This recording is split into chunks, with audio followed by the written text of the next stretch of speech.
¿Qué tal amigos de Univisión 23, a nuestros televidentes, a nuestros radio escuchas? También un abrazo enorme en este día jueves 29 de febrero, el último día de este mes, a las 10:37 de la mañana. Vamos a hablar de lo que será el día de hoy la visita del presidente Joe Biden y del candidato virtual presidencial republicano Donald Trump al estado de Texas. Se van a movilizar a la frontera para hablar precisamente de lo que sucede en estos momentos con esa crisis. Nos acompaña en estos momentos el abogado de migración Héctor Benítez. Muy buenos días, gracias por acompañarnos, Muy Héctor. buenos días, Jorge, ¿cómo están?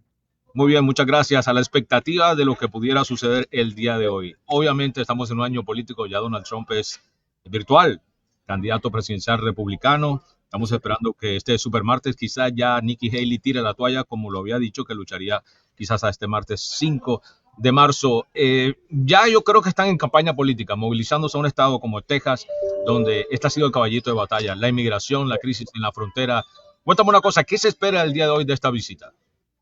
Bueno, mira, indistintamente que están llegando ambos a la frontera, pues indudablemente no es que va a haber un encuentro tampoco a nivel de frontera, y es importante que la gente lo sepa. Trump está llegando por los lados de Eagle Pass y lo que sería el presidente Biden estaría llegando por los lados de Brownsville. Entonces estamos hablando que están a una cantidad de millas bastante interesante de distancia, ¿no? Pero definitivamente más allá de que estén a distancia o no, el abordaje del tema de fronteras, porque indudablemente el tema migratorio se convirtió en la punta de lanza en todo lo que tiene que ver con la campaña política. Entonces, indudablemente, ambos van a estar de alguna u otra manera tratando de sacar provecho político y capitalizando un poco, digamos, los aciertos y desaciertos que han tenido en la frontera sur con México. Héctor, punta de lanza, como tú dices, los republicanos culpan a los demócratas ahora dicen de que presentaron un proyecto bipartidista que simplemente ni siquiera fue tomado en cuenta. Aquí la culpa ha sido de los dos partidos, no se ha pasado una reforma migratoria. ¿Qué se espera de aquí a noviembre? Mira, lo que se espera de que en noviembre, de alguna manera, o por lo menos yo tengo la expectativa que ocurra, más allá de que esté de acuerdo con ello o no, es que vaya a seguir un endurecimiento del tema de la frontera. Se ha venido hablando los últimos días de que el presidente Biden pudiera invocar una disposición de la ley de migración que le faculta, digamos, un cierre de frontera y a suspender el oír a nuevos solicitantes de asilo a nivel de la frontera, que es la sección 212F, y de alguna forma, pues eso tal vez satisface algunas de las aspiraciones, no solamente de los votantes republicanos, sino también de mucha buena parte de los votantes demócratas que han visto indudablemente un incremento de una migración no documentada, no regulada, más allá de que se han hecho esfuerzos para tratar de que así sea, pero bueno, obviamente la realidad es que han llegado una cantidad de migrantes importantes por vía de frontera y muchos de ellos no sabemos a ciencia cierta quiénes son. Y mira, estábamos viendo este video precisamente personas arrestadas, uno por un asesinato de una jovencita estudiante. Sí. Obviamente van a entrar indeseables a este país y es lo que han dicho ambos partidos. Se tiene que controlar la frontera de alguna manera, dejar de cerrar las puertas a todos, es casi imposible. Pero ¿cómo controlamos la frontera? Héctor, para ti, ¿cuál sería un plan positivo en estos momentos? Mira, uno de los elementos esenciales para controlar la frontera indudablemente sería el manejo adecuado en la emisión de las visas. ¿Por qué, Jorge? Porque nosotros estamos observando cómo desafortunadamente la cantidad de visas y otorgamientos de Green Card han tenido una caída impresionante a lo largo de los últimos años, no solamente en esta administración, también durante la administración pasada del presidente Trump, donde se ha alcanzado récords históricos de apenas entre 3 al 8%, dependiendo de la tipología de visa de adjudicación. Eso no tiene sentido. Indudablemente, cuando tú cierras las vías normales para que se pueda dar una migración legal o de alguna manera endureces o complicas el procesamiento de este tipo de visados, pues surgen elementos donde las personas van a buscar vías alternas no deseadas para llegar a los Estados Unidos. Entonces, indudablemente, una reforma migratoria que busque la flexibilización en la adjudicación y otorgamiento de visas y sobre todo la rapidez, mejorar la rapidez en su otorgamiento, porque estamos viendo como la mayoría de los procesos pasan un año, año y medio, 2 años, y dependiendo de la categoría pueden durar de 10 hasta 15 años, en el caso de peticiones familiares, por ejemplo, entre hermanos. Y es que estaba viendo los números, dice que de los casos ya completados de todos los documentos para una Green Card, una tarjeta verde, Sí. En enero, 380,000 tarjetas verdes no se han adjudicado. Es un 13% de incremento a lo que se presentaba en el mes de diciembre. ¿Qué está causando esta situación? Mira, supuestamente la atribución a todos esos problemas viene de problemas de carácter presupuestario. Indudablemente hubo una conjunción con la época del COVID, del cual, bueno, yo estimo que salimos desde el punto de vista de procesamiento, de esa lentitud que veníamos observando a mediados del 2022 y que de alguna manera no han logrado todavía llegar a su capacidad máxima. Pero digamos que el motivo principal atañe a lo que tiene que ver a la falta de recursos disponibles para contratación de nuevo personal, para poder pagar más horas extras, para poder llevar adelante la implementación de nuevos recursos tecnológicos que faciliten la implementación de los trámites desde el punto de vista electrónico, porque hoy en día muchos o la mayoría de los trámites todavía se siguen llevando desde el punto de vista de papel, lo cual es vetusto para un país como Estados Unidos de primer mundo. Entonces, obviamente todo esto impacta. Ahora, a partir del 1 de abril, en teoría está prevista ya que se implemente un incremento importante en lo que son las tarifas del servicio de migración. Y bueno, teóricamente debería verse un cambio sustancial a partir de ese incremento ya a mediados de año o a finales de este año. Se esperaba, ya entraron en vigor unas el lunes pasado, ahora viene otra en junio, ¿verdad? Correcto, las del lunes pasado fueron básicamente las del uso del premium processing o medida acelerada de respuesta. Ahora van a entrar en vigencia el resto de las planillas de peticiones familiares, de peticiones laborales o basadas en empleo, etcétera, que permitan de alguna manera cubrir esas necesidades. Entonces, bueno, ojalá sea tal cual como lo tienen determinado la administración de migración.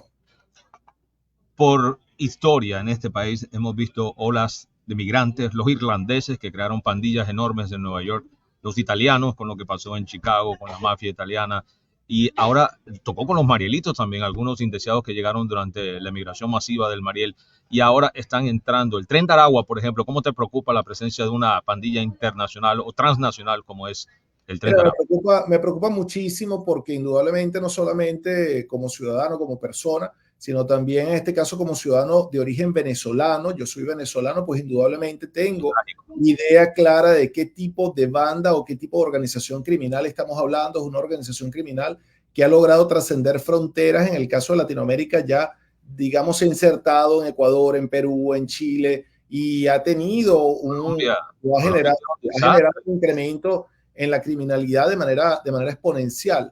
Y el hecho de que ese tipo de grupos estén ya o tengan algo de presencia en los Estados Unidos, pues van a dar pie a que veamos tal vez crímenes que no eran comunes en el marco de lo que era la sociedad norteamericana. Y indudablemente la forma en que están llegando ha sido por vía de la frontera. Entonces eso amerita o impone a que efectivamente se restrinjan con mucha más fortaleza todo lo que son los chequeos de seguridad, de antecedentes de las personas que pudieran estar llegando por esa vía o incluso también por vía del otorgamiento de visados. Volviendo al tema de Biden y Trump que hoy visitan el estado de Texas y visitan la frontera, cuéntame, ¿esperas algo importante del presidente Trump? Mira, lo que espero del presidente Trump en este caso es que obviamente va a profundizar en el discurso de la expectativa que tiene una vez asuma la presidencia en caso de que ese sea la realidad, donde va a haber un incremento importante de detenciones, un incremento importante de deportaciones, probablemente retome algunos aspectos que tiene que ver con lo que era la limitación en la adjudicación de visados desde el punto de vista consular, como el ban que se generó a una buena parte de naciones durante la época de COVID y pre-COVID. Y lo más probable, indudablemente, que veamos es la suspensión y terminación de programas de protección humanitaria como serían los TPS y el parol humanitario o los parol de reunificación familiar. Recuerda que durante la administración del presidente Trump, eso fue una realidad. Ciertamente la orden de terminación de los programas, por ejemplo, de TPS, se emitieron las órdenes ejecutivas. Lo que sucede es que fueron de alguna manera suspendidas en el tiempo por vía de acciones judiciales que se llevaron a cabo a través de organizaciones de migración y eso evitó que se terminaran. Y cuando llegó la implementación de la administración Biden, pues obviamente se retomaron este tipo de programas, al igual que como con el tema del DACA. Entonces, pues obviamente va a haber un endurecimiento bastante fuerte de todo lo que tiene que ver con el tema migratorio, y yo creo que para nadie es un secreto, o sea, no está calificando de si es bueno o es malo. Cierto es que lo ha dicho, abiertamente lo está persiguiendo y obviamente va a tratar de implementarlo. Ahora, curioso que toques el tema del paro humanitario, de reunificación familiar. ¿Tú crees que están funcionando todavía estos procesos? Pero mucha gente todavía esperando desde el año pasado, desde enero, llevan ya un año esperando una respuesta. ¿Por qué siguen recibiendo algunos que solicitaron más tarde su aprobación o por lo menos su entrevista y otros no? La razón es básica. Recuerda que ellos implementaron, ante el volumen tan grande de peticiones que se habían planteado en paro humanitario, ellos habían implementado más o menos a mediados de año una metodología en la que de los 30.000 parol que se otorgan o se adjudican por mes, ellos iban a tomar el 50% desde el punto de vista aleatorio, que son las personas que efectivamente pudieran estar llegando mucho más rápido, aunque hayan presentado el procedimiento hace poco tiempo, y la otra mitad son las personas que de alguna manera se mantienen bajo la orden de llegada, lo que quiere decir que si usted lo presentó más tarde, obviamente su petición va a ser resuelta con posterioridad. Ahora, estaba leyendo, y debido precisamente al asesinato de esta estudiante de enfermería en Georgia, que el estado de Georgia está considerando medidas migratorias bastante fuertes. Una de ellas es colocar un sistema de seguimiento, de rastreo de cualquier persona que no sea ciudadana y que sea encarcelado, y que esta información se compartiría con autoridades federales. Mira, definitivamente, recuerda que cada estado tiene la libertad, pues indudablemente, de desarrollar sus propias leyes, sobre todo en el tipo de sistema jurídico que existe actualmente en los Estados Unidos y que, bueno, indudablemente va a seguir así durante muchos años, pero acuérdate que también todo lo que tiene que ver con la regulación e implementación de esquemas de migración, y si hay de alguna manera algún tipo de objeto o particularización derivado de esquemas migratorios, le corresponde a la administración federal, le corresponde al gobierno, en este caso nacional, al Congreso Nacional, y muy probablemente de implementarse una ley de esa naturaleza va a ser objeto de ataque y probablemente una nulidad parcial o total. Entonces, no digo que no puedan regular o que no puedan llevar adelante cambios que puedan afectar la migración, pero cuando son sustanciales o tienen como elemento central el aspecto migratorio para su ejecución o para su promulgación, probablemente entren en conflicto con la cláusula de supremacía que le otorga esas facultades al gobierno federal. Ahora, mientras el gobierno, ambos partidos se ponen de acuerdo en cuanto al presupuesto, a la ayuda a Ucrania, a la ayuda a Israel, yo creo que una reforma migratoria integral está poco probable de que pase en este año electoral. Estoy de acuerdo contigo. Yo no pienso que eso vaya a ocurrir. Estamos en una situación prácticamente de empate técnico a nivel del Congreso. Cada uno de los elementos políticos, pues indudablemente está utilizando el tema migración como bandera de lucha política, y eso obviamente va a llevar a que lo que yo digo A, el otro lado va a decir B y viceversa. Por eso te digo, no estoy de alguna manera calificando si alguno lo está haciendo bien o mal. Lo que sí te estoy planteando de forma categórica es que no vamos a ver mayores acuerdos desde el punto de vista migratorio en el corto plazo, porque es parte de la lucha política y obviamente van a tratar de capitalizar esa ventaja política en los aciertos y los desaciertos de cada lado. ¿También crees que lo ha afectado la retórica de los candidatos? Digamos, el 60% de los estadounidenses consideran que la inmigración ilegal es un tema importante aquí, luego de la economía. 32% piensa que esos inmigrantes ilegales tienen un 50% más de probabilidad de cometer un crimen en este país. No sé de dónde salen esas. Mira, definitivamente es un tema de percepción en este caso. Obviamente ha habido un ingreso, como hemos hablado, un ingreso que ha afectado o ha permitido el incremento en que veamos tal vez situaciones atroces como la que tú acabas de hacer mención del hecho de Georgia, otros lo que está ocurriendo con cierta frecuencia indudablemente en Nueva York, etcétera. Pero eso no quiere decir que los inmigrantes tengan esa tendencia bajo ningún tipo o bajo ningún punto de vista. De hecho, la preocupación de la mayoría de los inmigrantes en los Estados Unidos una vez llegan es cómo hacen para obtener un permiso de trabajo. Lo que te quiere decir es que están buscando la forma de regularizar su estadía para poder brindar un servicio adecuado, para poder percibir una ganancia adecuada en el marco de la ley. El inmigrante normalmente llega con ciertos niveles de temor que no le permite, digamos, hacer uso o tomar provecho o acceso a algunos esquemas públicos que de alguna manera sí lo hace el ciudadano normal y el inmigrante todo lo contrario, lo que estás aportando impuestos, impuestos, impuestos de manera constante. Entonces, digamos que va a depender de cuál es el enfoque que la persona le quiera dar para calificar a lo que es la migración como un problema. Yo no veo la migración como un gran problema. Lo que sí es un gran problema y es lo que tiene que regularse es el tipo de persona que está llegando sin verificación y que indudablemente de manera puntual pone en peligro lo que es la seguridad ciudadana, porque estamos hablando de que pueden haber indudablemente terroristas, delincuentes de alta peligrosidad, personas que no tienen ningún tipo de respeto por la condición humana y obviamente causan este tipo de conmoción social, pero no es la realidad del inmigrante.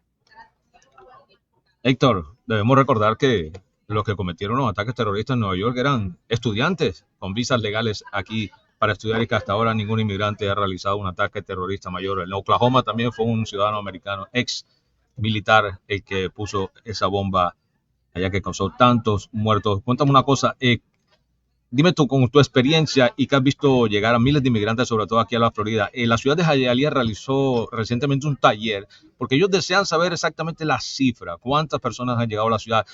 Cuéntame, ¿por qué la percepción de que los inmigrantes, o si es así, confírmamelo, como por ejemplo un estado demócrata como Nueva York, que se ha visto ahorcado con tantos inmigrantes que ha llegado? Por ejemplo, aquí Hialeah quiere saber cuántas personas han llegado y cuántos están viviendo y cuánto están utilizando los recursos de la ciudad. Mira, yo te lo voy a poner desde este punto de vista. No solamente te lo digo como abogado, sino te lo digo porque incluso fui habitante de la ciudad de Hialeah hasta hace poco.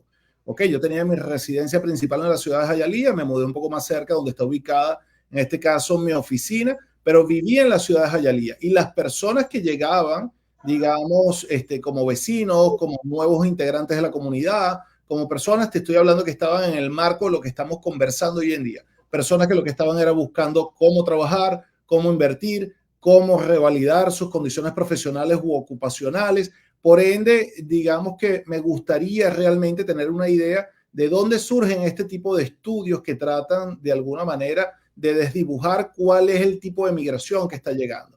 Que como en cualquier otro lado puede haber llegado un ente, una persona indeseada de conducta moral que no está ajustada bajo ningún tipo de canon o parámetro de convivencia ciudadana. Obviamente puede pasar, pero la inmensa mayoría de los que estaban llegando, pues por lo menos a mi alrededor, era totalmente lo contrario. Y te reitero, era habitante de la ciudad de Hialeah. Vamos a retornar al tema, el encabezado de este en vivo, porque hablábamos de que Donald Trump y Joe Biden se van a la frontera el día de hoy. Final, la pregunta final. ¿Esperas algún anuncio importante de Joe Biden el día de hoy? Mira, la expectativa en caso de lo que pudiera llegar a decir el presidente Joe Biden, pues indudablemente pudiera ser más bien algo negativo para las personas que tienen la esperanza de llegar por vía de la frontera sur. Se habla de que de manera bastante reiterada de que puede ahorita endurecer sustancialmente lo que son los procesos de asilo, de llegada y de apertura de frontera. Bueno, vamos a ver si eso realmente se da en un momento de necesidad y si realmente lo hace de una forma ponderada.